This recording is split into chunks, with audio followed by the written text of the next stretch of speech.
award. Before that, of course, the men too did well.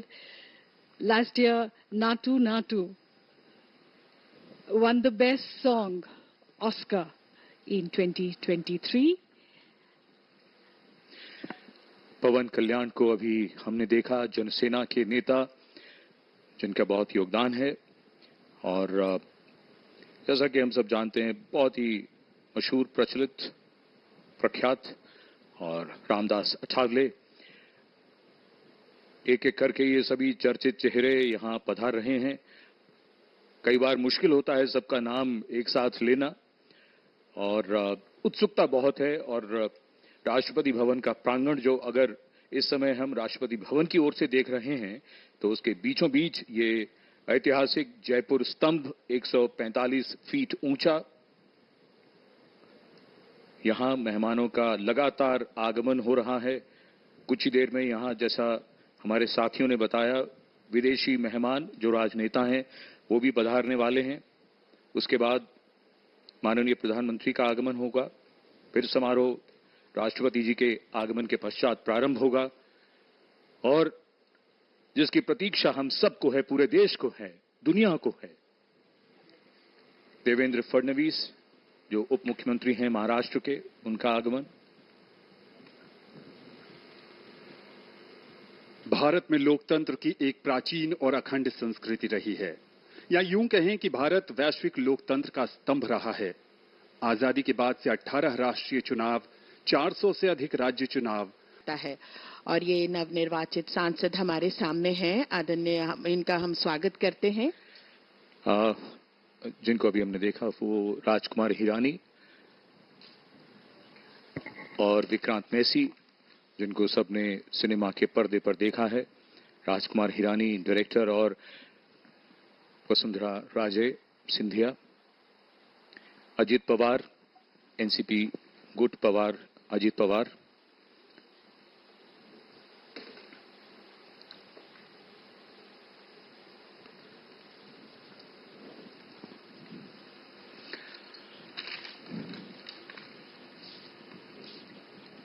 अगर हम इस बार के चुनावों की बात करें तो कुछ ऐसे आंकड़े अवश्य हमारे सामने आते हैं जिन पर गौर करना भी जरूरी है और जिनको जानना भी बेहद जरूरी है।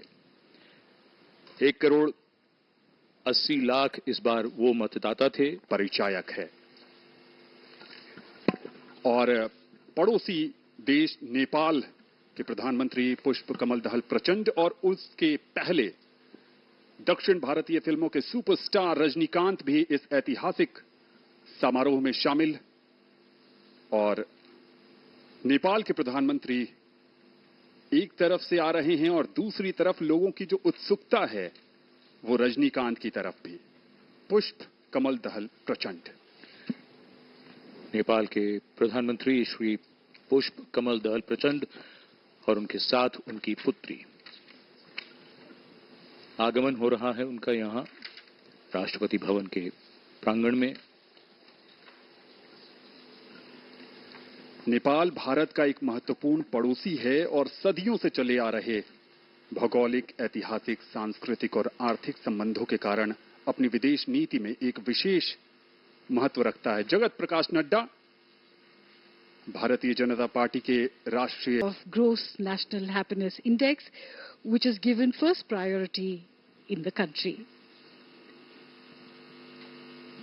इस बीच रजनीकांत यहां पर उपस्थित लोगों से बातचीत करते हुए भूटान का जिक्र कर रही थीं। जसलीन, भारत भूटान का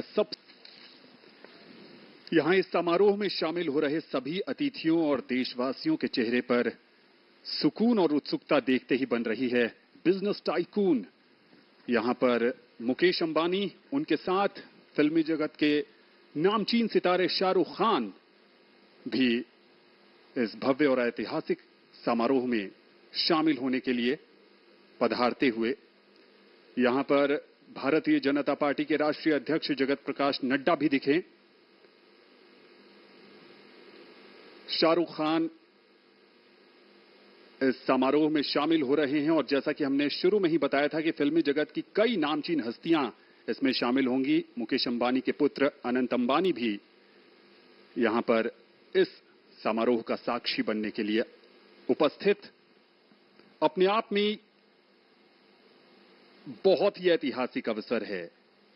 एक तरफ सुकून तो दूसरी तरफ उत्सुकता। सुकून एक दृढ़, मजबूत और प्रभावी सरकार के हाथ में देश का नेतृत्व सौंपने का। उत्सुकता भावी भारत की तस्वीर को लेकर, वो तस्वीर जिसमें सबकी प्रगति, उन्नति और तरक्की हो। You were talking about tasveer. What is interesting here is everyone is on selfie mode. So you see superstars taking pictures with politicians and politicians taking pictures with superstars. A very interesting time here to see people interacting with each other. There's so much joy, excitement, a sense of warmth, and of course bonhomie as people from across party lines and from across professions are coming together for this historic special occasion. ये एक भारत श्रेष्ठ भारत का भी शानदार परिचय है ये समारोह। This grand space has borne witness to countless moments of सबका साथ, सबका विकास, सबका विश्वास और सबका प्रयास, ये वो आदर्श वाक्य है जिसने सबको जोड़ा है। और इस समय पर्दे पर पवन कल्याण, जिनके लिए प्रधानमंत्री ने अभी कहा था कि ये हवा का झोंका नहीं बल्कि तूफान है। जी हां, दक्षिण भारत में राजनीति का एक उभरता हुआ चेहरा पवन कल्याण। और यहां पर जो भी लोग आए हैं इस ऐतिहासिक समारोह का साक्षी बनने, उनके मन में उत्साह